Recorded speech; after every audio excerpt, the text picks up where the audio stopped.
Bon dia, em dic Joan Marbonia Pedra i avui us presentaré, vinc a l'Institut Comte de Rius i avui us presentaré el meu treball de recerca que tracta sobre un estudi experimental aplicat al Port de Serrallo sobre l'evolució marina.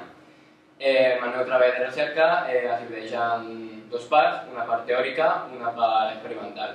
La part teòrica explico els conceptes sobre l'evolució marina i la part experimental es divideix en dues parts. Un treball de camp que vaig fer al Port de Serrallo i un estudi experimental que vaig fer jo a casa meva dividint diferents metalls de ferro i d'acer. Aquesta part experimental volia arribar a la conclusió de quins mètodes anticorrosius utilitzen el Port de Serrallo i quins són els més útils.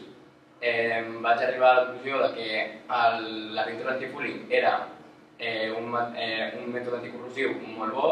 També vaig arribar a la conclusió que els dones de sacrifici barrejada amb la pintura antifúling eren millor i vaig arribar a la conclusió que la protecció catòdica per corrent imprès no era un mètode anticorrosiu molt emprat ni molt útil.